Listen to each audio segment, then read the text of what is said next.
জোরকান এ সোনা মানিকেরও আমার আব্বা যে মুসলমান ভাইরাও আমি বলতে চাইছিলাম বাবা কালকে সন্ধ্যাবেলাতে প্রত্যেকটা বাড়িতে বাড়িতে ঝান্ডা লাগাবেন এ বাবাজি আমার নবী মুস্তাফা দুনিয়াতে যখন আগমন করেছিলেন এ বাবা তিনটা জায়গাতে ঝান্ডা লাগিয়েছিলেন আমার আল্লাহ এই ওয়াহাবিরা বলছে ঝান্ডা লাগানো যাবে না এই বাবাজি চলুন এই ঝান্ডাটা আমরা কবে পেয়েছিলাম আমি বলতে চাইছিলাম আমরা 15 আগস্টে স্বাধীনতা দিবস পালন করেছি এই বাবাজি কেন পালন করি সেই দিনকে ইংরেজের হাত থেকে আমাদের ভারত বাবাজি স্বাধীন হয়েছিল এই বেরাদার তার জন্য আমরা কি করি জাস্ট আপনার কিনা স্বাধীনতা দিবস পালন করি এই বাবাজি মুসলমান ভাইরাও ওই স্বাধীনতা দিবসে কি ঘটেছিল এক নয় দু নয় বাবাজি ওই যুদ্ধতে বাবা 42,000 কেউ আবার বলতেছে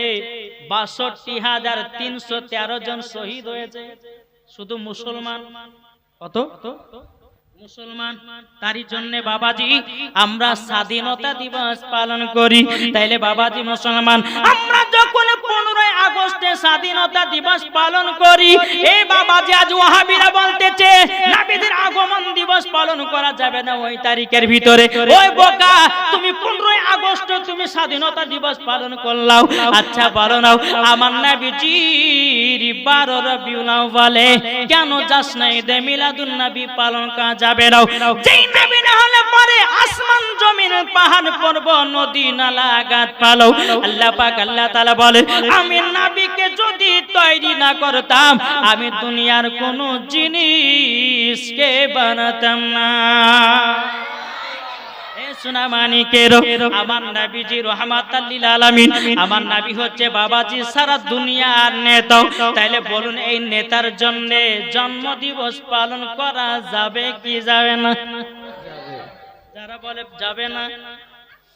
যারা বলে যাবে না তাদের কি করতে হবে ওদেরকে জুতের বাড়ি পিটা ওকে দেশ থেকে তাড়াতে হবে জি ও মা কানা শুনেছেন মা রাতের বেলা মা জননীরা 12 রবিউল আউয়ালে নতুন পোশাক পরবেন 12 রবিউল আউয়ালে বিরিয়ানি করবেন 12 রবিউল আউয়ালে আপনার পোলাও করবেন 12 রবিউল আউয়ালে সুন্দর সুন্দর খাবার বানিয়ে খাবেন কেন আমার আল্লাহ পাক আল্লাহ তাআলা বলতেছে যারা নবীর আগমন দিবসে খুশি মানিয়ে যায় আল্লাহ পাক আল্লাহ তাআলা বলে ওরাই হলো নবী দিওয়ানা সুবহানাল্লাহ সুবহানাল্লাহ নারে तकबीर नारे तकबीर अल्लाहु अकबर नारे रिसालत या रसूल अल्लाह नारे रिसालत या रसूल अल्लाह मसलक आला हजरत जिंदाबाद मसलक आला हजरत जिंदाबाद जश्न ईद मिलादुन नबी जिंदाबाद नारे तकबीर अल्लाहु अकबर नारे रिसालत या रसूल अल्लाह ए बाबाजी मुसलमान भाईरो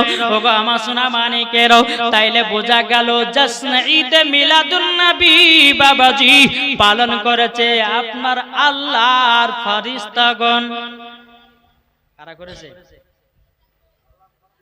আল্লাহর ফেরেশতাগণ ওয়াহাবিরা পাবে কোথায় এরা তো পড়ে না জি বুখারী থেকে প্রমাণ আল্লাহর ফেরেশতারা খুশি মানিয়েছিল নবীজির আগমন দিবসে রে বাবা আবার বেরাদার ইসলাম মুসলিম শরীফের মধ্যে প্রমাণ বেরাদার ইসলাম আল্লাহর ফেরেশতারা নবীর আগমন দিবসে বাবা খুশি মানিয়েছিল এই ওয়াহাবি দেওবন্দি লামাদাবি এরা বলতেছে নবীজির আগমন দিবস পালন করা যাবে না এই সোনা মানিকেরা আমি ওয়াহাবিদেরকে চ্যালেঞ্জ করতে চাই তুমি কোন হাদিসে পেয়েছো নবীজির আগমন দিবস পালন করা যাবে না আমি মাওলানা ওবায়দুল ইসলাম জামালি চ্যালেঞ্জ করে আমি গেলাম কোন ব্যক্তি যদি দেখাতে পারে বুখারী তিরমিজি আবু দাউদ ইবনে মাজাহ যদি কোরআন থেকে প্রমাণ দিতে পারে যে নবীজির আগমন দিবস পালন করা যাবে না আমি তাকে 1 লাখ টাকা পুরস্কার দেব কেউ আছে কেউ যদি দেখাতে পারে যে নবীজির আগমন দিবস করা চলবে না আমি তাকে 1 লাখ টাকা পুরস্কার দেব দেখাক আমাকে হাদিস থেকে দেখাক আমাকে কোরআন থেকে যদি দেখাতে পারে যে নবীজির আগমন দিবস করা চলবে না তাকে 1 লাখ টাকা আমি পুরস্কার দেবার যাব বাবাজি আসুন আমরা হচ্ছে সুন্নি মুসলমান কি মুসলমান সুন্নি মুসলমান। তাই বলতেছে আমরা সুন্নি মুসলমান আমরা। আচ্ছা গজাল বলবো না শুনতে রাজি আছেন? আর নাবির আশিকেরা গজালের দিওয়ানা, ঠিক না? তাই বলতেছে আমরা সুন্নি মুসলমান। আমার সাথে সাথে বলবেন আমরা সুন্নি মুসলমান, বলবেন তো? জি বলেন। আমরা সুন্নি মুসলমান আমরা সুন্নি মুসলমান। প্রয়োজন হলে নবীর প্রেমে, প্রয়োজন হলে নবীর প্রেমে দিব নিজের জান আমরা। জোরে জোরে। সুন্নি মুসলমান আমরা সুন্নি মুসলমান। দয়ার নবী নূরের ছবি, তিনি তোমাদের সাহারা। তাছাড়া হরদম গাউসে আজম দিচ্ছেন মদের পাহারা, দিচ্ছেন মদের পাহারা। মাথায় রেখেছেন মাথায় রেখেছেন হাত মদের আখতার রেজা খান।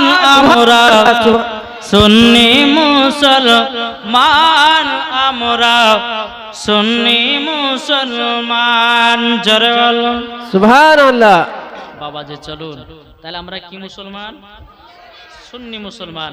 চলুন এতক্ষণ ক্লিয়ার হলো, ওবের ওয়াজের দিকে যাব। একবার দূরে পড়ুন আল্লাহুম্মা সাল্লি আলা সাইয়্যিদিনা মাওলানা মুহাম্মদ ওয়া আলা আলি সাইয়্যিদিনা মাওলানা মুহাম্মদ সাল্লাল্লাহু আলা মুহাম্মাদিন সাল্লাল্লাহু আলা মুহাম্মদ সাল্লাল্লাহু আলা মুহাম্মাদিন সাল্লাল্লাহু আলা মুহাম্মদ। হরদম জবান সে নিকালো পাক নামে মুহাম্মদ। হযরত ইউসুফকে দেখে যারা আঙ্গুল কেটেছে, নিজের হবে না? হযরত ইউসুফকে দেখে যারা আঙ্গুল কেটেছে, তারা কি আমার নবী রূপ দেখেছে? হযরত ইউসুফের চেহারা দেখে কিছু কিছু মহিলারা হাতে কমলা দিয়েছে, কাটতে কাটতে ওদের আঙ্গুল পার হয়ে গেছে। তো হযরত ইউসুফ আলাইহিস সালামের চেহারা থেকে বাবাজি চোখ ফিরাতে পারে না। জোরে বলে সুবহানাল্লাহ। তাহলে হযরত ইউসুফ আলাইহিস সালামকে তিনার চেহারা দেখে যদি আঙ্গুল কাটিয়ে দিতে পারে, বুঝতে না পারে, তাহলে আমার নবী মুস্তাফার চেহারা মুবারক দেখলে কি করতে পারে? তাই না? তাই বলছে হযরত ইউসুফকে দেখে যারা আঙ্গুল কেটেছে, তারা কি আমার নবীর রূপ দেখেছে? আর দেখিত যদি কেটে দিত, দেখিত যদি কেটে দিত কলিজা খানা, হয়নি হবে না, হতে পারে না আমার নবীর সাথে কাউর তুলনা। সুবহানাল্লাহ সুবহানাল্লাহ। বাশারুম মিসলুকুম। ওগো আমার বান্দা বান্দিরো, ওগো নবীজি আপনাকে যারা জিন বলতেছে, আপনাকে যারা পাগল বলতেছে, আপনাকে যারা আপনার ভূত বলতেছে, ওগো নবীজি আপনি কথাটা জবাব দে, তোমরা কেউ ভয় করো না, তোমাদের মতো একজন আমি। কিন্তু নবী আমাদের মতন নয় রে বাবা।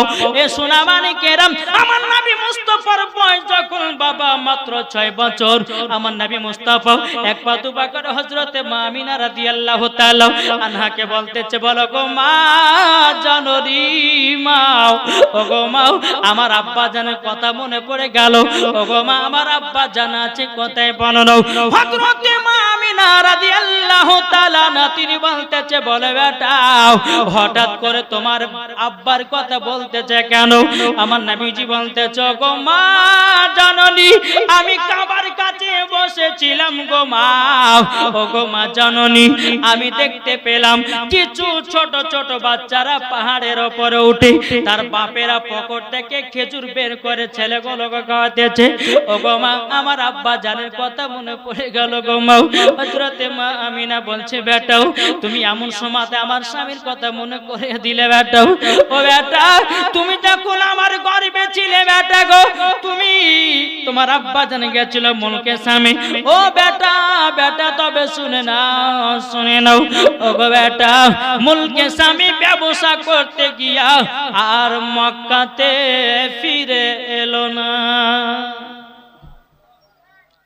বলছে মা, আমি আব্বা জানের কবর জিয়ারত করব। ওয়াজটা মন দিয়ে শুনবেন, জিয়ারত করতে যাবেন। এখন অনেক দল বাড়িয়েছে, বলছে কবর জিয়ারত করা যাবে না, বুঝছে না, বুঝে 40 করা যাবে না, মিলাদ করা যাবে না। আর আব্বার ঘর থেকে কিতাব পেয়েছে, কোরআনে প্রমাণ আছে মিলাদ মানে কি। এই মিলাদ মানে কি জানা আছে? নবীজির জন্ম থেকে জন্ম দিবসের কথা আলোচনা করাই মানে হলো মিলাদ। এটা জানে না মিলাদ মানে কি? হ্যাঁ, ওরা পড়ে আছে। একটা আপনার একটা ছেলে বিয়ে করেছে একটা বেঠে মেয়েকে, ভালো করে বুঝবেন তো। বিয়ে করেছে তো টুকটুক করে বৌমা শাশুড়ি বলছে, বৌমা এই কলসিটা নাও, আর এক কলে এই কলসিতে গিয়ে তুমি এক কলসি পানি নিয়ে এসো। নতুন বৌমা গেছে, যাওয়ার পরে এক কলসি পানি বাবা ঢোকাতে ঢোকাতে ঢোকাতে বৌমার কানের দুল কিন্তু কলসির ভিতরে পড়ে গেছে। বৌমা হাত ভরেছে, কলসির তলাও নাই দুলও নাই। ভালো করে বুঝবেন, কলসির তলাও নাই দুলও নাই। কলসিটা বাড়িতে নিয়ে গিয়ে শাশুড়ি বলছে, বলে বৌমা তোমার কানের দুল গেল কোথায়? বলছে আম্মা কানের দুলটা কলসির ভিতরে বলে পাওনি। বলে কলসির তলাও না দুলও নাই। শাশুড়ি মা হাত ভরেছে, কলসির তলাও আছে দুলও আছে। তাহলে বুঝলেন কি, যারা বলে দুরূদ করা যাবে না, যারা বলে জশ্নে ঈদে মিলাদুন নবী করা যাবে না, যারা বলে আপনার কি নাও ক্যাম করা যাবে না, যারা বলে দুরূদ করা যাবে না, আসলে তাদের হাত পৌঁছায় না। পাবে কোথায়? ছোট হাত ঠিক জায়গাতে হাত ঢুকেনি বলে পাইনি। বাবা যে মুসলমান ভাইরা সুন্নিরা কখনো বাবা দালালি কথা বলে না রে বাবা, সব সময় দলিলি কথা বলে। সুবহানাল্লাহ, সুবহানাল্লাহ। কি ঠিক না? আমি বলেছি যে নবী আমাদের মতন নয়, এটাও প্রমাণ দিব আরো। দাঁড়ান, কেবল তো শুরু হলো। জি, তো নবী আমার বলছে, মা আব্বার কবর জিয়ারত করতে যাব। হযরতে মা, ও মা বোনেরা চিল্লাবেন না, মা একটু ধৈর্য ধরুন। বেরাদর ইসলাম মুআজ্জান সামানি কিরাম, হযরতে মা আমিনা রাদিয়াল্লাহু তাআলা আনহা তিনি বলতেছে, বলে বেটা তোমার আব্বা জানের কবর আছে মাকামে আবু আবা জায়গাতে। বেটা গো, যদি আমরা যেতে চাই তাইলে আমার শ্বশুর আব্বার কাছে ছুটি নিতে হবে। এখনকার বৌমার ছুটিলে শ্বশুর কাছে ছুটি নেবে, স্বামীকে তো বলে না। স্বামী কাছে কলকাতায় যদি বৌমা আপনার কিনা কোনো পার্কে করতে যাই, স্বামী ফোন করেছে, বলে এ বিবি কোথায় আছে? বকনা তো ঘরে শুয়ে আছে, ভালো লাগছে না, কিন্তু পার্কে ঘুরে বেড়াচ্ছে। ঠিক না? বেরাদর ইসলাম মুআজ্জান সামানি কিরাম, হযরতে মা আমিনা রাদিয়াল্লাহু তাআলা আনহা তিনি এক পা দুপা করে বাবা আব্দুল মুত্তালিবের কাছে গেছেন। যাবার পরে বলছে, ওগো আব্বা হুজুর, আপনার পোতা তিনারা আব্বা জানের কবরখানা জিয়ারত করতে যাবে। হযরতে আব্দুল মুত্তালিব বাবাজি চোখের পানি ফেলা কান্না করতে লেগেছে। ও বৌমা আমিনা, আমার ছোট বেটা আব্দুল্লাহর কথা মনে করিয়ে দিলে বেটা। ও বৌমা আমিনা, আমার বেটা সেই দিন মুলকে সামে ব্যবসা করতে গিয়ে আর ফিরে আসলো না, তোমরা যাবার জন্য ধ্যান ধরেছো। তখন হযরতে মা আমিনা রাদিয়াল্লাহু তাআলা আনহা বলতেছে, বলো আব্বা হুজুর, আমার মার বাড়ি তো প্রায় 8 থেকে 9 বছর যাই নাই। ওগো আব্বা হুজুর, আমাকে 1 মাস ছুটি দিন, আমার মার বাড়িতে 1 মাস থাকার পরে আবার মক্কাতে রওনা দেব। হযরতে আব্দুল মুত্তালিব রাদিয়াল্লাহু তাআলা আনহু তিনি বলছে, এ বিবি বৌমা আমিনা, তবে শুনো গো শোনো, লও, তুমি যখন যাবে বলছে যাও, তবে তোমার সঙ্গে একটা পুরুষের দরকার আছে। কাকে দি? আব্দুল মুত্তালিব ডাকলেন বাবা উম্মে আইমানকে। উম্মে আইমানকে যখন ডাকা হলো, আব্দুল মুত্তালিব বলতেছে গো উম্মে আইমান, আচ্ছা আমার ছোট বৌমা আমিনাকে তোমরা নিয়ে যাও সোনার মদিনায়। জোরে বলুন সুবহানাল্লাহ। উম্মে আইমান তিনি উঠফিট করেছে রে বাবা, উঠফিট করার পরই হযরতে মা আমিনা উটের উপরে চড়েছেন, পেছনে আছে আমার নবী মুস্তাফা। জোরে কোন সুবহানাল্লাহ। উটের উপরে মা আমিনা চড়েছেন, পেছনে নবীজি আছেন, মার মাজাটা ধরে নবী আমার বসে আছেন। উম্মে আইমান উটের লাগান ধরে টানতেছে। আল্লাহর কি কুদরত, উটখানা আগে যায় না, উট আগে যায় না, এত মারছে উঠকে যায় না, কি ব্যাপার উট চলে না কেন? উম্মে আইমান চিন্তা করছে নিশ্চয় নবীর জন্য যাচ্ছে। আমি ছোট মানুষ, ছোট মুখে বড় কথা মানাই না। ওগো বৌমা আমিনা, তবে এক কাজ করো না, যে নবী না হলে পারে আসমান হতো না, যে নবী না হলে পারে পাহাড় পর্বত হতো না, যে নবী না হলে পারে কোরআন পেতাম না, যে নবী না হলে পারে নামাজ পেতাম না, যে নবী না হলে পারে সারা কুল কায়নাত পাবো না। ও বৌমা আমিনা, দু জাহানের বাদশাকে পেছনে রেখেছো বলে উটখানা আগে যায় না। বাবাজি মুসলমান ভাইরা, হযরতে মা আমিনা কি করলেন, আমার নবীকে পেছন থেকে নিয়ে বাবা সামনে বসায়া দিলেন। আল্লাহর কি কুদরত, উটখানা চলতে লেগেছে বাবা। চলতে চলতে চলতে চলতে বাবা দুই ফাংড়ি রাস্তা পড়েছে, দুই ফাংড়ি রাস্তা। যেরকম আপনাদের মানে মেন রোডে কমিটি ভাইকে ফোন করেন যে ভাই লোকেশন জানালে চিনতে পারবো না, তো মেন রোড থেকে বাবা দুইটা ফাংড়ি রাস্তা, একটা চলেছে জঙ্গিপুরে আর একটা আপনার দিকে। তো ওই রকম মোড়ে থেমে গেছে। মা আমিনা চিন্তা করে চাল্লা, এইটা মদিনা যাওয়ার রাস্তা না, এটা মদিনা যাওয়ার রাস্তা। 8 থেকে 9 বছর পর মার বাড়ি যাচ্ছে, রাস্তাটা এখন দিনের দিন চেঞ্জ হয়ে যাবে। এখন হচ্ছে ঢালাই, দেখবেন তারপরে দিন এসে দেখবে আপনার রোড হয়ে গেছে, পিচ হয়ে গেছে। তো মা আমিনা চিন্তা করে চাল্লা গো, এটা মদিনা যাওয়ার রাস্তা না, এটা মদিনা যাওয়ার রাস্তা। আমার নবীজি বলতেছে, বলে মা ও মা জাননি কি কি ব্যাপার, চলছেন না কেন? বলে বেটাও তোমার আব্বা আমাকে বিয়ে করে নিয়ে এসেছে, আর তোমার নানির বাড়ি যাই না, আমি রাস্তা তো ভুল করে দিলাম, আমি রাস্তা চিনতে পারি না। আমার নবী বলতেছে গো মা জাননি হাজা তারিকাতুল মদিনা।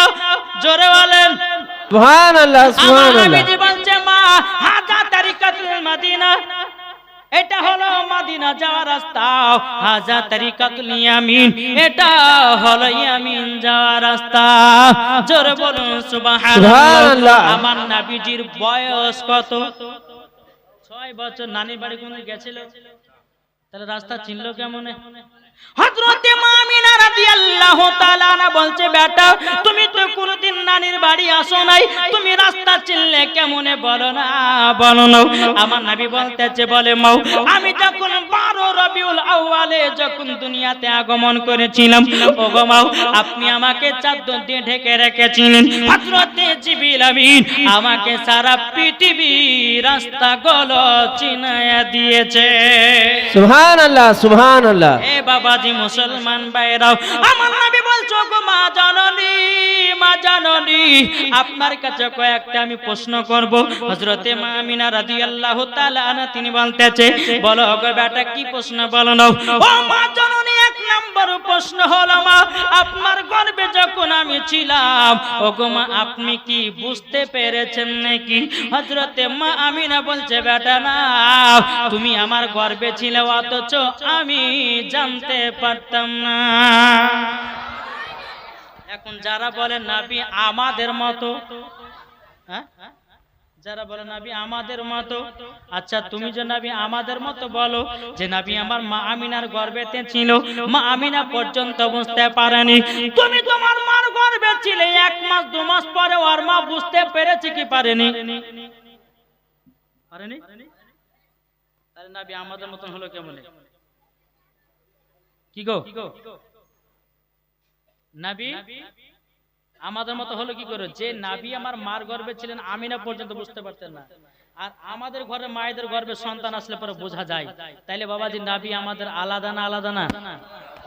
এ বাবাজি একটা প্রশ্ন হলো, আমার নবী বলছে গো মা জননী, ও মা জননী, আপনার গর্ভে থেকে যখন আমি দুনিয়াতে আগমন করেছিলাম, ভূমিষ্ঠ করেছিলাম, ও মা কেমন ভাবে ভূমিষ্ঠ করেছিলাম? হযরতে মা আমিনা বলছে, বলে বেটা তুমি যখন 12 রবিউল আউয়াল সোমবারের দিন সুবে সাদিকের টাইমে এমন সময়তে তুমি জন্ম নিয়েছো, এমন একটা নূর আলা যেন বেরিয়ে আসলো, ওই নূরের আলাতে আমি শাম দেশ পর্যন্ত দেখতে পেয়েছি। সুবহানাল্লাহ সুবহানাল্লাহ। ও মা জননী, আপনি আমার আগমন সমাতি শাম দেশকে, ইয়ামিন দেশকে দেখতে পেয়েছেন। ওগো মা, তারপরে ওগো মা, আমি যখন দুনিয়াতে এসেছিলাম তারপরে কি করেছিলাম? তখন বলছে বেটা তুমি যখন দুনিয়াতে আগমন করার পরে পরে এসে যেন সেজদায় পড়েছিলে, আমি কান লাগাইয়া শুনেছিলাম তুমি পড়তেছিলে ইয়া রাব্বি হাবলি উম্মতি, ইয়া রাব্বি হাবলি উম্মতি, আমার উম্মতের কি হবে, আমার উম্মতের কি হবে? আমার যে নবী দুনিয়াতে আসার পরে উম্মতের খোঁজ নিয়ে চেরে বেড়াও। ও বাবাজি মুসলমান ভাইরাও, আমি যে ভাইকে বলবো ওই ভাইকে বলবো যেই ভাই বলে যে নবী আমাদের মতো মানুষ। আচ্ছা বলো, তুমি যখন তোমার মায়ের গর্ভে থেকে জন্ম নিয়েছিলে সেজদাতে পড়েছিলে নাকি? তুমি তো প্যাপো করে কান্না করেছো। কি গো, আমার নবী দুনিয়াতে আসার পরে উম্মতের খোঁজ নিয়েছে, সেজদায় পড়ে গেছে, তাহলে নবী আমার আলাদা না আলাদা না? আলাদা। বাবাজি মুসলমান, এ সোনা মানিকেরাও, কিতাবের মধ্যে পাওয়া যায় রে বাবা, আমার নবীর কোনো ছায়া ছিল না। আমার নবী মুস্তাফা সাহেবে লাউলাক নূরে মুজাসসাম, নবী কামলিওয়ালা মাক্কিও সরদার আহমদে মুক্তার নবী মুহাম্মদ রাসূলুল্লাহ সাল্লাল্লাহু তাআলা আলাইহি সাল্লাম, তিনার শরীরে মাছিও বসতো না, মশা কামড়াতো না।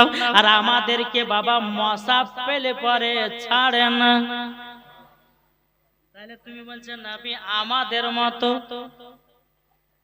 কি গো, এই যে আমরা এখন বক্তব্য দিচ্ছি, হ্যাঁ বক্তব্য দিতে কত শরীরে যাবে, গোটা গেঞ্জি ভিজে যাবে, ভিজবে কি না? যদি না খাচ্ছি বকড়া বকড়া গন্ধ করবে। আমার নবী মুস্তাফা যখন গরমের টাইমে ঘামতেন, পাসিনা ঘাম, বাবাজি মুসলমান মুস্কে আম্বারের থেকেও খুশবুদার। সুবহানাল্লাহ সুবহানাল্লাহ। আর তুমি বলছো নবী আমাদের মতো। ওকে জুতের বাড়ি পিটার দরকার আছে না? কি গো, তুমি ওযু করার সময়তে যদি পেশাব করো, তোমার পেশাব না পাক, আমার নবীজির পেশাব মোবারক পাক। আর তুমি বলছো নবী আমাদের মতো। কি গো, লুঙ্গিতে দুটো বা পেশাব পড়ে গেছে, সন্ধ্যালে যে নামাজ হবে কি হবে না? হবে, হবে না। কিন্তু বাবাজি মুসলমান সোনা মানিকের, আমার নবী মুস্তাফার পেশাব মুবারক পাক। যদি বলে যে মশাইটা আমরা শুনলাম না, বাবাজি বুখারী থেকে প্রমাণ, তিরমিজি থেকে প্রমাণ, আবু দাউদ শরীফ থেকে প্রমাণ, ইবনে মাজাহ থেকে প্রমাণ, কোরআন থেকে প্রমাণ, আমার নবীজির পেশাব মুবারক পাক। ওয়াহাবিরা কিন্তু বিশ্বাস করে না। হ্যাঁ, ওই বাংলাদেশে একটা বক্তা আছে বাবাজি, ওর নাম খবিস, সুন্নিরা খবিস রেখেছেন না। এ বলছে যে নবী যখন কথা বলতেন, তো ওনার মুখ থেকে নাকি দুর্গন্ধ বাড়তো। জোরে কর নাউজুবিল্লাহ। হে বোকা, আমার নবী মুস্তাফা যদি গোশতে থুতু মুবারক দিয়ে দেয়, গোশতের বরকত বেড়ে যায়, সমস্ত সাহাবীরা খেয়ে নেয়। আর তোমার বাড়ির স্বামী যদি গোশত থুতু দেয়, ওই গোশত গর্ততে ফেলাইয়া দেয়, ফেলায় না? আমার নবীজি থুতু মুবারক দিলে বরকত দেয়, আর তোমার থুতু মুবারক দিলে পরে গোশত ফেলে দেয়।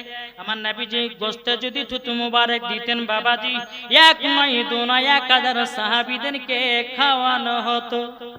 সুবহানাল্লাহ সুবহানাল্লাহ।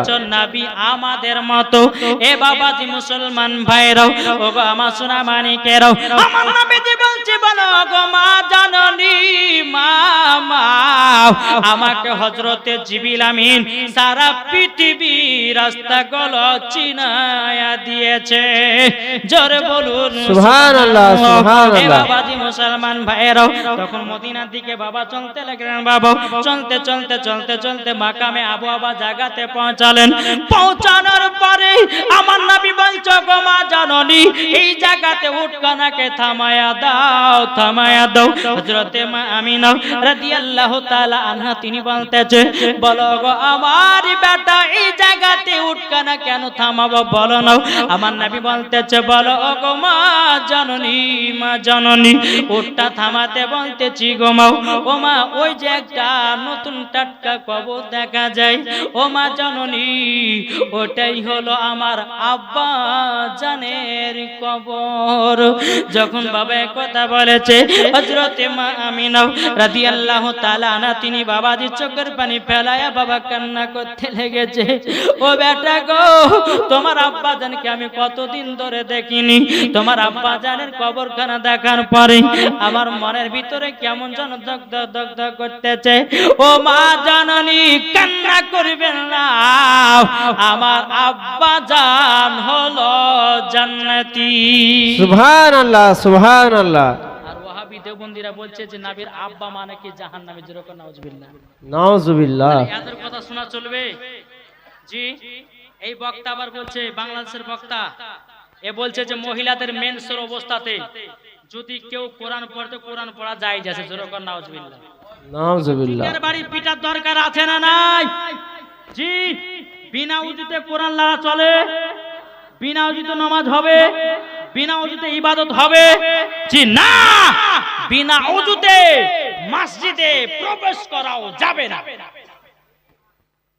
কি বলছে তাহলে বাবাজি এই বক্তারা আবার বলে কি যে মহিলারা যদি নাপাকের অবস্থাতে কোরআন পড়ে তো পড়া চলবে তাহলে বাবাজি এরা হচ্ছে আবু জাহেলি দল এরা হচ্ছে এজিদি মুসলমান জি এরা সঠিক হাদিস বলে না এরা বানিয়ে বানিয়ে হাদিসকে বলে মানুষের ভিতরে ছড়াচ্ছে আর ঈমানকে নষ্ট করতেছে বাবাজি মুসলমান ঈমান যদি তাজা করতে হয় সুন্নি আলেমদের ওয়াজ শুনে ঈমান তাজা করুন জশ্নে ঈদে মিলাদুন নবী পালন করুন জশ্নে ঈদে মিলাদুন নবীতে খুশি মানান জশ্নে ঈদে মিলাদুন নবীতে নতুন নতুন পোশাক পরেন জশ্নে ঈদে মিলাদুন নবীতে আপনি যত রকমের বাড়িতে সুন্দর সুন্দর খাবার আছে তৈয়ার করুন আমার আল্লাহ যদি খুশি হয়ে যায় জান্নাতি জান্নাতি জোরে বলবেন না সুবহানাল্লাহ, সুবহানাল্লাহ।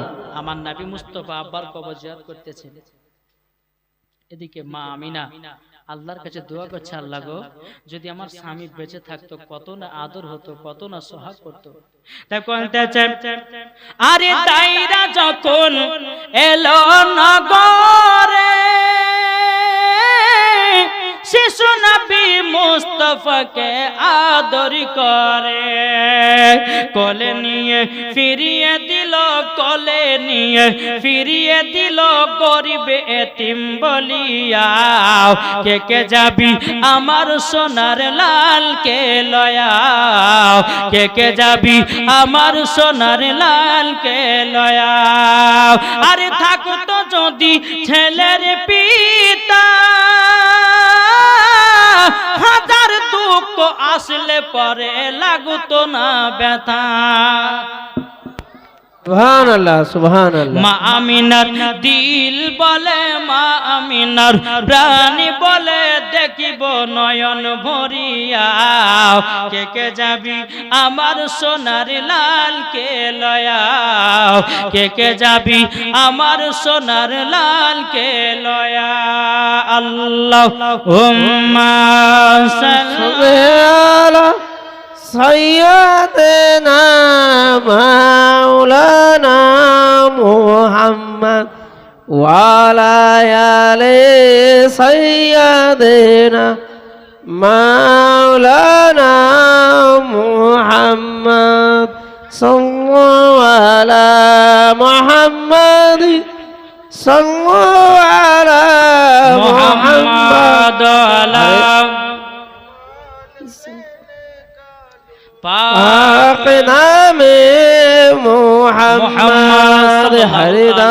আলাইহি ওয়াসাল্লাম। বাবা যে মুসলমান সোনা মানিক, আল্লাহ পাক আল্লাহ তাআলা যেন আমাদের সকলকে নবী চিনার তৌফিক দান করে। জোরে বলুন আল্লাহুম্মা আমিন। আমার নবী যে আব্বার কবর জিয়ারত করছেন, এদিকে মা আমিনা রাদিয়াল্লাহু তাআলা আনহা তিনি আল্লাহকে বলছে, আল্লাহ আমার স্বামী যদি বেঁচে থাকতো কত না আদর হতো, কত না সোহাগ হতো।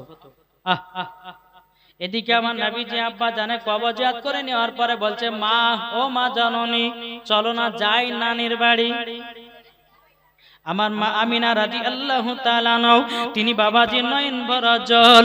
আমার নবীজি বলতেছে, বলো মা তুমি কান্না করতেছো কেন, বলো না বলো না। হযরত মা আমিনা রাদিয়াল্লাহু তাআলা আনহা তিনি বলতেছে, বলো গো আমার বেটা, ও বেটা তোমার আব্বার কথা মনে পড়ে গেল। তোমার আব্বা আমাকে এতটাই মহব্বত করত, এতটাই ভালোবাসতো গো বেটা। তোমার আব্বার আজ্ঞার কথাগুলো মনে পড়ে পড়ে আমার চোখের জল যেন আর থামে না। ও মা জননী কাঁদবেন নাও, সবাইকে একদিন অন্ধকার কবরে যেতে হবে। যে যত বড় বাদশা হোক না কেন, যে যত বড় আপনার মন্ত্রী হোক না কেন, যে যত বড় আপনার প্রধানমন্ত্রী হোক না কেন, বাবাজি সকলকে একদিন কবরে যেতে হবে। আমার নবী বলছে, মা নানির বাড়ি চলুন।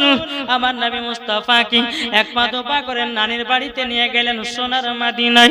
এ বাবাজি মুসলমান ভাইরাও, সোনার মদিনাতে বাবা একদিন নয় দুদিন নয় 1 মাস কাটালেন। হযরতে মা আমিনা রাদিয়াল্লাহু তাআলা আনহা তিনি বলতেছেন, বলো গো বেটা চলো চলো, আমার শ্বশুর আব্বার কাছে আমি 1 মাস ছুটি নিয়েছি, আমি একদিনের বেশি করতে চাই না, আমি 1 মাসের ভিতরেই মক্কা যাব। আল্লাহ বলতেছে, বলে আমিনা মক্কা যাওয়ার হবে না। এ বাবাজি মুসলমান ভাইরাও, ওগো আমার সোনা মানিকেরাও, আমার নবীজি বলছো গো মা জননী চলেন। উটের উপরে আমার নবীকে বসায় নিয়েছে। আমার মা আমিনা রাদিয়াল্লাহু তাআলা আনহা আপনার কিনা পেছনে বসে আছেন। উম্মে আইমান উঠে লাগাম ধরে বাবা টানতে টানতে টানতে টানতে বাবা ফাঁকা মরুভূমি এত রোদ পড়তেছে। হযরতে মা আমিনা রাদিয়াল্লাহু তাআলা আনহা মনে মনে চিন্তা করে, বলে আল্লাহ গো, একটা যদি আরাম করার জায়গা পেতাম, আরাম করার পরে হয়তো আমরা মক্কা দিকে রওনা দিতাম। বাড়ি ঘর নয়, ফাঁকা মরুভূমি। বাবা চলতে চলতে বাবা দেখা যায় একটা দূরে বাড়ি। দেখি ওই বাড়িতে গিয়ে একবার জানবো যে আমরা ওই জায়গাতে 1-2 ঘন্টা আরাম করবো, বিশ্রাম করে তারপর আবার মক্কার দিকে রওনা দেব। মা আমিনা রাদিয়াল্লাহু তাআলা আনহা তিনি 1 পা 2 পা করে দরজা খটখট করে আওয়াজ দিয়েছে। এক ইহুদি বেরিয়ে এসেছে। কে তুমি? হযরতে মা আমিনা বলছে, বলে ভাই আমি হচ্ছে মা আমিনা, বাড়ি কথা বলে সোনার মদিনা। ও সোনার মদিনা, তোমার আব্বার নাম আব্দুল ওয়াহাব জোহরি না? বলছে হ্যাঁ। তোমার মায়ের নাম বিবি বাররা? বলে হ্যাঁ। ও তাহলে তুমি তো আমাদের গ্রামের বিটি। আচ্ছা বলো কি খবর? বলে দেখেন ওই নাবিকে উটের উপরে বসিয়ে দেওয়া আছে, দেখছেন আমার ওই বেটাটাকে নিয়ে আপনার এই বৈঠকখানে আমরা 1-2 ঘন্টা আরাম করে আমরা আবার মক্কা দিকে চলে যাব।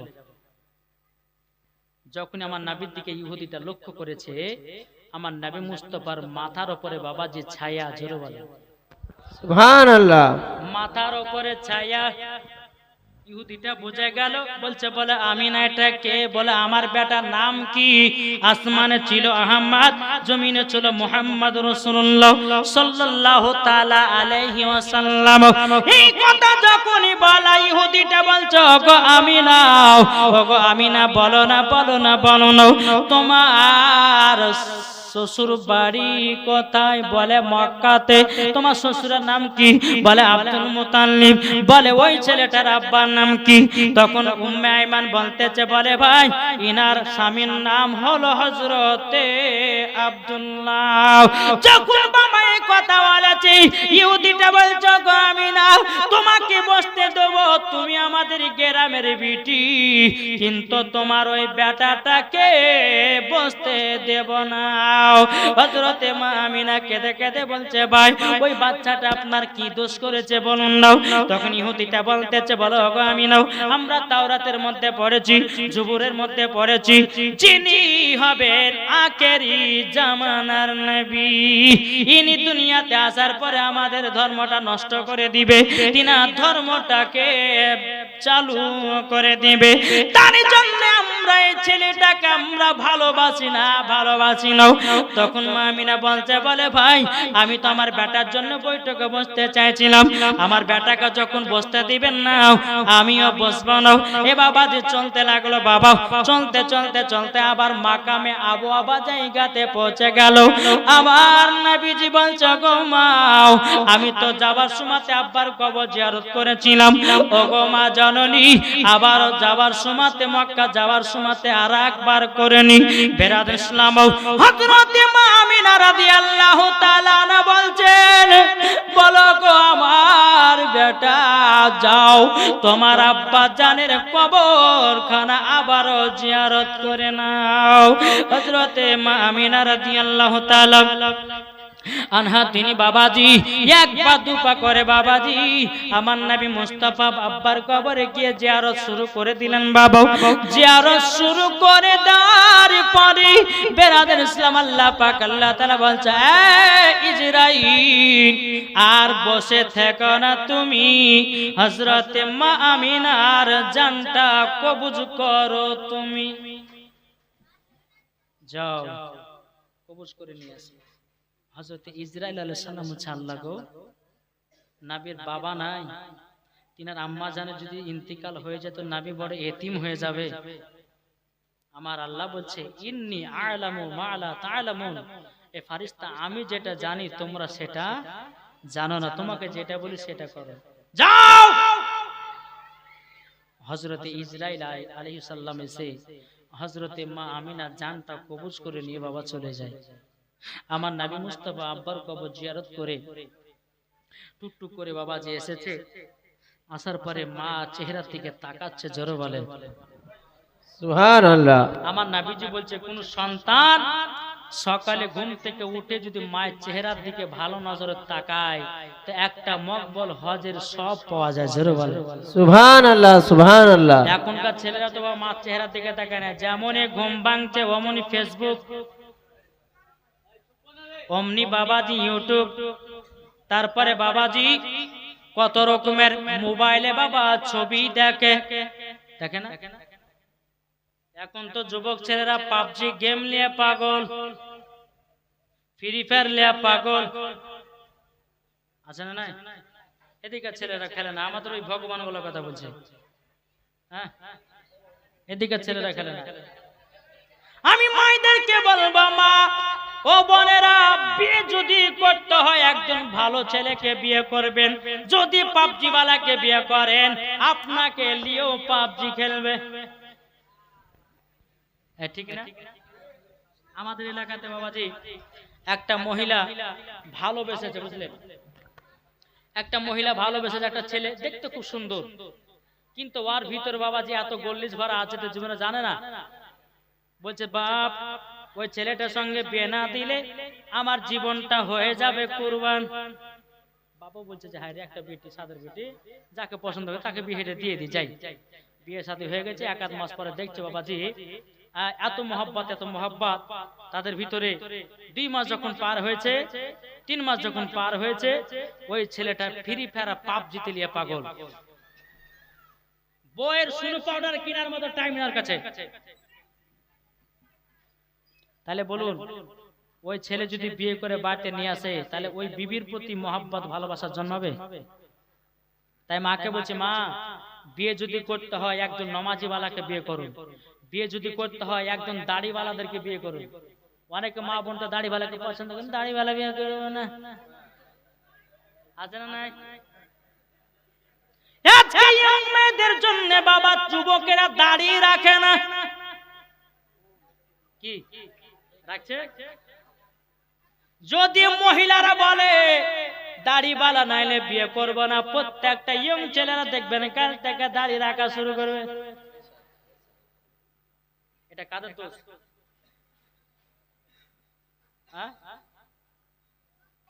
বাবাজি আমি একজন ওই আমাদের ওই লালবাগ আমি যেখানে থাকি তো একজন বলছে যে হুজুর একটা বউ দেখতে যেতে হবে, চলেন ইমাম সাহেব চলেন, যাবেন।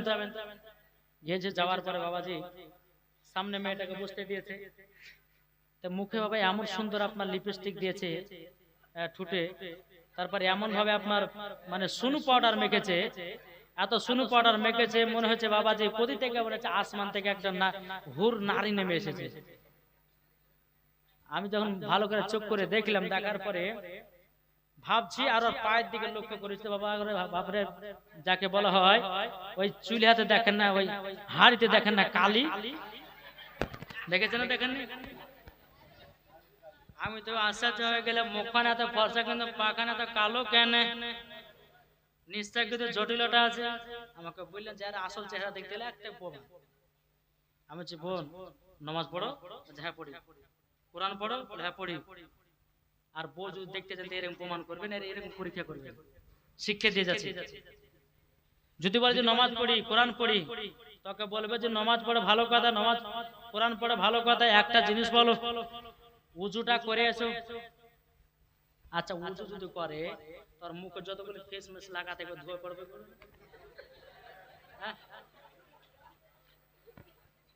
ওকে বলেছি উজু করে ডাইরেক্ট আমার কাছে আসবে, ঘরে যাওয়া যে কোন সিন নাই। যখনই বাবা উজু টুজু করে আসে, পায়ের চেহারা আর মুখের চেহারা এক। হায় রে হায়, হায় রে হায়, কোন জামানা আসলো রে বাবা। এখনকার কালো মেয়েরা বাবাজি সার্জারি করে ফর্সা হচ্ছে, আছে না নাই? আল্লাহ বলছে বান্দা তোকে যেই চেহারা দিয়েছি তোর ভালোর জন্য দিয়েছি। এখনকার যুবক ছেলেরা বাবা চুল কাটতেছে, ডানে চুল নাই, বামে চুল নাই, পেছনে চুল নাই, সামনে বাবা চারটা চুল রেখেছে, চুলগুলোকে মাথাতে এমন ভাবে পেড়ে রেখেছে মনে হচ্ছে বাবা গরুতে জিভা দিয়া চাটে রেখেছে, আছে না? আর ওই ছেলেদেরকে বিয়ে করার জন্য বাবা কিছু মেয়েরা বলছে আব্বা গো ওই গলা কাটা মুরগি বালাকে বিয়ে করো, আছে না? কোন জামানা আসলো এই বাবাজি মুসলমান ভাইরাও, ওগো আমার সোনামানিকেরাও, ও মা কানা শুনেছেন মা রাতের বেলায় মা জননীরা, এই আমি ছেলেরা এই চুল কাটার নাম রেখেছে বাটি কাট চুল কাটো, আর আমি রেখেছি গলা কাটা মুরগি চুল কাটা। গলা কাটা মুরগি দেখেছে, গলাতে চুল থাকে না, সেম ওদেরকে ওই রকম লাগে। ও যুবক, আমার নবীজি বলেছে সুন্নাতের তরিকায় চুল রাখো নেকি পাওয়া যাবে। এই লালবাগ একদিন আমি চুল করতে গেছি, একটা ছেলে বলছে হুজুর, ছেলেটা বলছে সেলুন মালাকে যে এক কাজ করে পেছনে একটা লাভ চেপে দেন। আমি বলছি হায় রে হায়। তখন আমি কিন্তু দাঁড়িয়ে দাঁড়িয়ে দেখছি বুঝলেন, তা আর একটা ছেলে বলছে একটু ভালো করে বলিস, বলে কেন রে, কিছু বলছে একটু লক্ষ্য করে বলিস কথা গেলে। আমি শুনছি লাভ ছাপা হয়েছে পেছনে, তখন বলছে যে এস প্লাস এম লিখে দাও। কি লিখবে? S plus M. আমি আবার এর কাছে হার ভাই এস এস দে কান না, আপনাকে বুঝতে হবে না, আপনি চুপচাপ পছন্দ দেখেন। আর একজন বন্ধু আছে যাকে চিনিস, যে কে জানিস তুই, যে চুল কাটছে, আর বন্ধুটা বলছে এই মুলুসাটা কে তুই জানিস, বলে কে রে, বলছে ইউটিউবের একটা ভাইরাল বক্তা, বলিস না নাহলে জালসা গায়ে বেড়াবে। তখন কিন্তু মুখ চুপচাপ হয়ে গেছে। তো বাবাজি মুসলমান সোনা মানিক, এখনকার যুবকেরা এমন ভাবে চুল করছে কাটছে বাবা, মাথার উপরে টিকটিকি কাটিং এর চুল কাটছে, কাটছে না কাটছে না। ওই ছেলে গেলে মরার পর জান্নাতি হবে না জাহান্নামী হবে? মুসলমান ঘরে জন্ম নেওয়ার পরে যদি টিকটিকি কাটা চুল কাটে, মরার পরে জান্নাতি না জাহান্নামী? তারপর আরেকটা ফ্যাশন উঠেছে, কি আরেকটা ফ্যাশন বলবো নাকি? আরেকটা ফ্যাশন উঠেছে বাবাজি জিন্সের প্যান্ট, কাটা এখানটা, এখানটা কাটা, এখানটা কাটা, এখানটা কাটা। কি জামানা আসলো রে বাবা। একটা গরিব একজন গরিব রিক্সা চালিয়ে খায়, তো বেটা বলছে মা আব্বা আমাকে সামনে ঈদ আসছে, আমাকে 3000 টাকা দিতে হবে, আমি পোশাক কিনবো। বেচারিটা রিক্সা চালিয়ে চালিয়ে চালিয়ে বাবাজি ৩,০০০ টাকা কত কষ্ট করে বাবাজি জমা করেছে। ঈদের দুদিন আগে বেটাকে বলছে, বেটা লে ৩,০০০ টাকা লে, একটা পোশাক কিনে লেগে দোকানে গেছে। যাওয়ার পরে বাবাজি নিয়ে এসেছে সকালবেলা, বাবা আপনার প্যান্ট পড়েছে, জামা পড়েছে বাবা। তখন বাপ বলছে, বেটা রে তুই ৩,০০০ টাকা নিয়ে গেলি, ছিঁড়া প্যান্ট কোথা থেকে নিয়ে আসলি? তখন বেটা বলছে, আব্বা গো এটা ছিঁড়া প্যান্ট নাই, এটাই হলো 2024 সালের ডিজাইন। ঠিক না? ও যুবক, আমার নবীজি বলেছে তোমরা ইসলামিক লেবাস পরো, তোমাদের হাঁটু যেন না দেখা যায়। পুরুষদের লাভি থেকে নিয়ে হাঁটু পর্যন্ত ঢাকা হলো ফরজ, আর মহিলাদের মাথা থেকে নিয়ে পা পর্যন্ত ঢাকা হলো ফরজ। জোরে বলুন সুবহানাল্লাহ। কোন ছেলেদের যদি লাভি দেখা যায়, কোন ছেলেদের যদি হাঁটু দেখা যায়, মরার পরে জান্নাত তো দূরের কথা, জাহান্নামে তাকে দেওয়া হবে। বোঝা গেছে কিছু? তাহলে বাবাজি আপনাদেরকে বলি, যারা বাপ হয়েছেন ছেলেদেরকে জীবনে এইরকম প্যান্ট কিনে দিবেন না। প্যান্ট দেন কিনে, কিন্তু ওই ছিঁড়া ফাটা দিবেন না। হ্যাঁ, বহুত রকমের প্যান্ট আছে, ঢিলা ঢিলা প্যান্ট গুলো দেন। বাবাজি ওই কালিয়াচকে জালসা করতে যাচ্ছি তো, একজন বাবাজি কালিয়াচক জালসা করতে গেছি তো বাবাজি আমরা চা খাইতে নামবো, মানে কমসে কম রাত্রি ৩টা বাজছে, বুঝলেন? তো ছেলেটা আবার পেশাব চাচ্ছে খুবই, ওখানকার আশেপাশে কেউ হবে তো কি করবে, কোন জায়গাতে পেশাব করে না করে ধরে পাই না, তো রোডের সামনে যে বাবাজি পেশাব করতে লেগেছে। তো পেশাব করছে কেমনে, দাঁড়িয়ে দাঁড়িয়ে, মুসলমান ঘরের ছেলে তাও দাঁড়িয়ে দিলে পেশাব। আমি তো তুমি মুসলমান না? হ্যাঁ। পেশাব দাঁড়িয়ে কেন করছো? তো লজ্জাতে বসেছে, যেমনই বসতে গেছে বাবাজি টাইট প্যান্ট তো ফরক করে দেখেছে ফিরে। আচ্ছা হুজুর, এই কারণের জন্য আমি বসছিলাম না, জানেন? যে বোকা তোমাকে টাইট প্যান্ট কে পরতে বলেছে? কোন হাদিসে আছে টাইট প্যান্ট পরো? তোমার রাস্তাতে চলার সময় যেন তোমার বসতে যেন অসুবিধা না হয়, সেই রকম তুমি প্যান্ট পরে তুমি সফর করো। তোমাকে আল্লাহ বলেছে নাকি যে টাইট প্যান্ট পরো? কি গো, এখনকার মুসলমান ঘরে ছেলেরা দাঁড়িয়ে দাঁড়িয়ে পেশাব করে, পেশাব ফিরে পানি নাই না। আমি ওই যুবকদেরকে বলবো, তুমি নামাজ পড়ছো না, কিন্তু তোমার শরীরটাকে সব সময় নাপাক রাখতেছো। এই মাটি হাউ হাউ করে কান্না করে, মাটি বলতেছে বলে বান্দা, আল্লাহর বান্দা একবার তুই কবরে আয়, ডান দিকের হাড় বাম দিকে, বাম দিকের হাড় ডান দিকে, আটার মতো একবার পিষে দেওয়া হবে। সেই দিন তুমি বুঝবে আমার প্রতি তুমি কেমন জুলুম করেছিলে। তাই প্রত্যেকটা মুসলমানকে বলি, প্রত্যেকটা ভাইদেরকে বলি, প্রত্যেকটা মায়েদেরকে বলি, পেশাব ফেরার পরে আপনারা পানি নেবেন, কুলুপ ধরবেন। আমার আল্লাহ পাক আল্লাহ তাআলা বলতেছে, যাদের শরীর সব সময় পাক থাকে ওই বান্দাকে কখনো জাহান্নামে দেওয়া হবে না। আসুন বেরাদ ইসলাম, আল্লাহ পাক আল্লাহ তাআলা যেন আমাদের সকলকে নবীজির আশিক, নবীজির গোলাম বানায়। জোরে বলুন সুবহানাল্লাহ। একবার দরুদ পড়ুন, আল্লাহুম্মা সাল্লি আলা সাইয়্যিদিনা মাওলানা মুহাম্মদ ওয়া আলি সাইয়্যিদিনা মাওলানা মুহাম্মদ বলতেছে, তুমি মানলে মানো না মানলে মানো না। কারা বলে? সুন্নিরা বলতেছে ওয়াহাবি দেওবন্দীদেরকে, তুই নবীকে মানিস না মানিস, হাজার হাজার সুন্নিরা আছে নবীর দিওয়ানা, ঠিক না?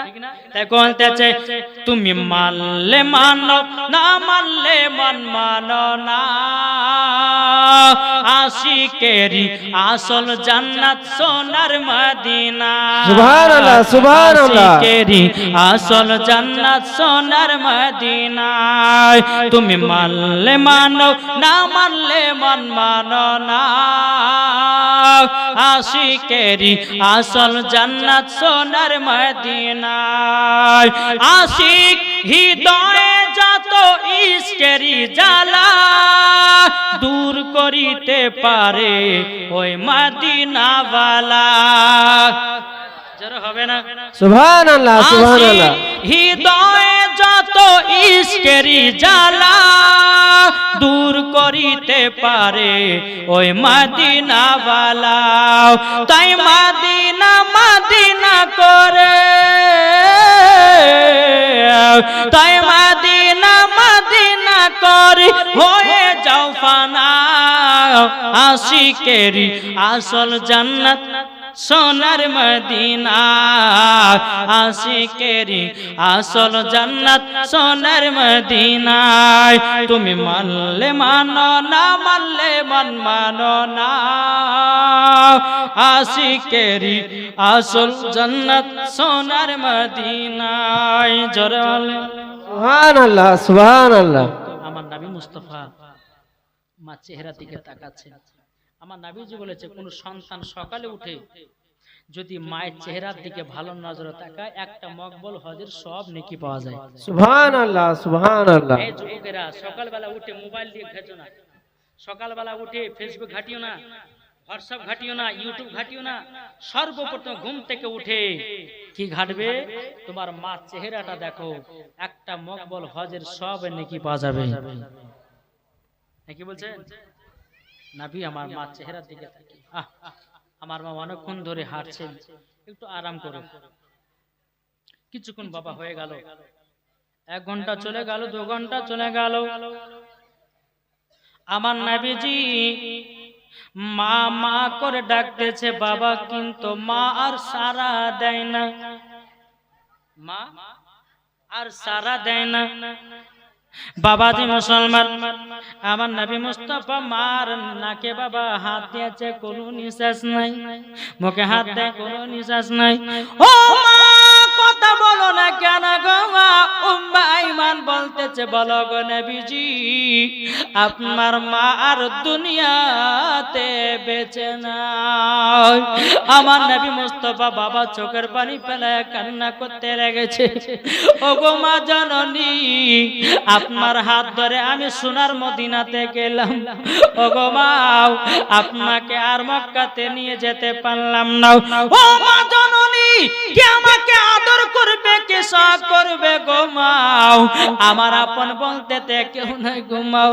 ও গো মা জননী আপনি আমাকে কত আদর করে খাইয়ে দিতেন গো মা। ও গো মা আপনি তো দুনিয়া ছেড়ে চলে গেলেন। এ বাবাজি মুসলমান ভাইরাও, আমার নবীজি মায়ের জন্য কেঁদে কেঁদে পাগল রে, বাবাকে দেখে দে পাগল। আমার উম্মে আইমান বলতেছে বলো গো নবীজি আপনি কান্না করবেন না, আপনি যদি কান্না করেন ফেরেশতারাও কান্না করে। ওগো নবীজি আপনি কান্না করবেন না।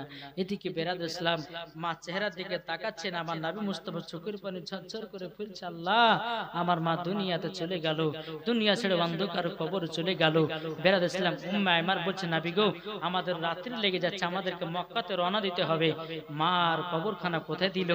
আব্দুল্লাহর পাশে বাবাজি দাফন করার ব্যবস্থা করা হলো। আমার নবী মুস্তাফা কি করলেন?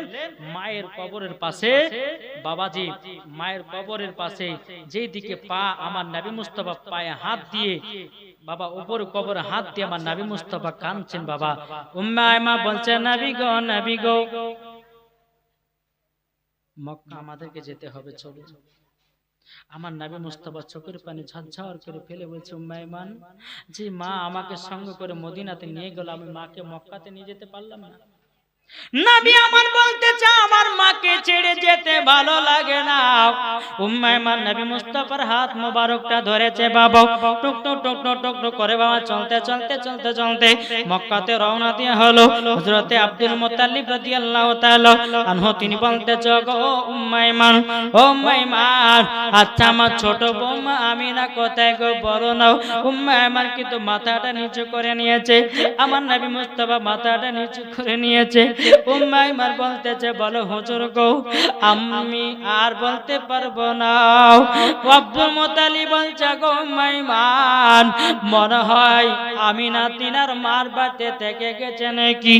উম্মে আইমান চোখের পানি ফেলে বলছে হুজুর নাও, আপনার ছোট বেটা আব্দুল্লাহ যেখানে ইন্তিকাল করেছিল ওই জায়গাতে আপনার ছোট বৌমা আমিনা সেখানে ইন্তিকাল করেছে। আমার নবীজি চোখের পানি ঝরায়া কান্না করে রে বাবা। আব্দুল মুত্তালিব কান্না করতে লেগেছে, বলে আল্লাহ গো আমার ছোট বৌমা আমিনা তারা জন দুনিয়া ছেড়ে চলে গেল। আমার নবীজি চোখের পানি ফেলায় বাবা কান্না করতেছে রে বাবা। হযরত আব্দুল মুত্তালিব বলতেছে বলো গো আমার পোতা কাছে এসো, কাছে এসো। সিনাতে লাগাইয়া নিয়েছে। এ পোতা চিন্তা করো না, করো না, তোমার মা নাই তো কি হয়েছে, আমি তো আছি তোমার দাদু, আমি তোমাকে সব সময় হাতে ভাতে সব সময় নিয়ে চলবো, কোনো টেনশন নাই, কোনো দুঃখ নাই। আমার নবীজি যখন আব্দুল মুত্তালিবের দিকে চোখ তুলে তাকিয়েছে বাবা, চোখ ভরা পানি, আমার নবীজির চোখ মোবারকটা লাল হয়ে গেছে, কেঁদে কেঁদে বাবা লাল হয়ে গেছে। আব্দুল মুত্তালিব বলতেছে বলো গো আমার পোতা তোমার চোখ এত লাল হলো কি করে? মাইমার বলছে বলে হুজুর গো তিনার মার জন্য কেঁদে কেঁদে কেঁদে কেঁদে চোখখানা লাল হয়ে গেছে। আপনার আব্দুল মুত্তালিব বলতেছে আর কোন সত্য কথা শুনবো না, এই চোখের লালটা আমাকে কাটাতে হবে। যদি 7 সমুদ্র 13 নদী যদি পার হতে হয় হব, কিন্তু আমার পোতার চোখের লালটা কাটিয়ে বাড়ি নিয়ে আসবো।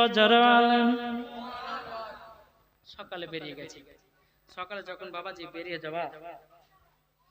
যাওয়ার পরে একটা গির্জা ঘরে গিয়ে বাবাজি মুসলমান সোনা মানিক কি করেছেন, আব্দুল মুত্তালিব খটখট করে আওয়াজ দিয়েছে। ওই গির্জা ঘরে বাবাজি যে ছিলেন 2 ঘন্টা পর গেট খুলেছে। আচ্ছা বলুন তো এই বারটা আপনি আসলেন 10 মিনিট আপনি এখানে দাঁড়িয়ে দাঁড়িয়ে দরওয়াজা বাড়ি দিলেন, খুলছে না। যখন 20 মিনিটের পর যখন খুলবে রাগ ধরবে কি ধরবে না? এই ধরবে কি ধরবে না? আব্দুল আমি যে তোমার দরওয়াজায় 3 ঘন্টা ধরে হাত বাড়াচ্ছি, তো তুমি তো অনেকক্ষণ পর ধরে আসলে। বলে হুজুর বেয়াদব মাফ করবেন। বলে কেন? বলে আমার গির্জা ঘরে রহমাতাল লিল আলামিন এসেছে। জোরে বলেন সুবহানাল্লাহ, সুবহানাল্লাহ। হুজুর আমি বুঝে গেছি। বলে রহমাতাল লিল আলামিন এসেছে মানে? বলে হুজুর বলুন, আপনি আগে বলুন কিসের জন্য এসেছেন? বলে কাজ করেন, আমার পোতাটা কেঁদে কেঁদে তিনার মা মারা গেছে, হ্যাঁ, তো তিনি কেঁদে কেঁদে চোখখান লাল করে নিয়েছে, একটু চোখে ফুফা দিয়ে দাও যেন চোখের লালটা কেটে যায়। রাহিবরা বলতেছে বলো গো হুজুর বেয়াদবি মাফ করবেন। বলে কেন? বলে আপনার পোতার থুতু মুবারক যদি চোখে লাগায়া দেন, সেকেন্ড বরাবর চোখের লালটা কেটে যাবে। সুবহানাল্লাহ, সুবহানাল্লাহ। আব্দুল মুত্তালিব হ্যাঁ তাই? তাই তো আমি এতদূর আমি আসতাম না। বলে হ্যাঁ। বলো গো হুজুর আমার দরওয়াজা খুলতে এত লেট হলো জানেন কিসের জন্য? আব্দুল মুত্তালিব বলছে কিসের জন্য লেট হলো? তখন বাবাজি রাইবটা বলতেছে বলে হুজুর যখন আপনার পোতা যখন পা দিয়েছে আমার গির্জা ঘরে, আমার এই গির্জা ঘরটা ভূমিকম্পর মতো কাঁপতে শুরু করেছে। আমি বুঝে গেলাম আমার এই গির্জা ঘরে রহমাতাল লিল আলামিন এসেছে। এবং আমি তাওরাতের মধ্যে পড়েছি আমার এই গির্জা ঘরে রহমাতাল লিল একবার আসবে আর ভূমিকম্পের মতো কাঁপতে লাগবে। হুজুর কয় সেই দিনটা হলো এই দিন। ইনি কোনো সাধারণ ব্যক্তি নয়, ইনি হলো আখেরি জামানার নবী। জোরে বলুন সুবহানাল্লাহ। পেরাদার হযরত আব্দুল মুত্তালিব রাদিয়াল্লাহু তাআলা আনহু তিনি বাবাজি কি করেছেন, আমার নবীকে সিনাতে লাগায়া নিয়েছে রে বাবা। সিনাতে লাগায়া নেওয়ার পরে টুক টুক টুক টুক করে বাবাজি আপনার চলে এসেছেন। আসার পরে বাবাজি আমার নবীজিকে বলছে গো নবীজি আপনার একটু থুতু মুবারকটা দিন। দেওয়ার পর আমার নবীজির চোখ মুবারক লাগিয়েছে। আল্লাহর কি কুদরত, বাবাজি চোখের লাল দূর হয়ে গেছে। সুবহানাল্লাহ, সুবহানাল্লাহ। আমার নবীজির থুতু মুবারকের পাওয়ার এত রে বাবা এত। চলুন বাবা বহুত রাত হলো। আল্লাহ পাক আল্লাহ তাআলা আমাদের সকলকে নবীজির আশিক নবীজির গোলাম বানিয়ে নেয়। জোরে বলুন আল্লাহুম্মা আমিন। একবার দরুদ পড়ুন আল্লাহুম্মা সাইয়্যিদানা মাওলানা মুহাম্মদ আলা আলি সাইয়্যিদানা মাওলানা মুহাম্মদ। বলছে আমাদের প্রভু এক এক নবীর উম্মত জীবন বিধান এক বাণী সেই আল কোরআন জোরে বলেন সুবহানাল্লাহ আমাদের সুবহানাল্লাহ প্রভু এক নবীর উম্মত জীবন বিধান এক বাণী সেই আল কোরআন তবে কেন এক নও হে মুসলমান এক হও করি আহ্বান জোরে বলেন তবে কেন এক নও হে মুসলমান এক হও করি আহ্বান বাইতুল্লাহ এক মদিনা শরীফ এক উহুদ পাহাড় এক মদিনা শরীফ এক একটা তো জীবন একটা তো মরণ এসে দেখো কোরআনের বাণী ছড়াই তবে কেন এক নও হে মুসলমান এক হও করি আহ্বান জোরে বলেন সুবহানাল্লাহ বাবা এই যে জশ্নে ঈদে মিলাদুন নবী আপনারা এই জশ্নে ঈদে মিলাদুন নবীর উপলক্ষে একটি জালসার আয়োজন করেছেন এত খুশি না বেজার খুশি এই জোরে বলেন না খুশি আমার আল্লাহ বলছে জশ্নে ঈদে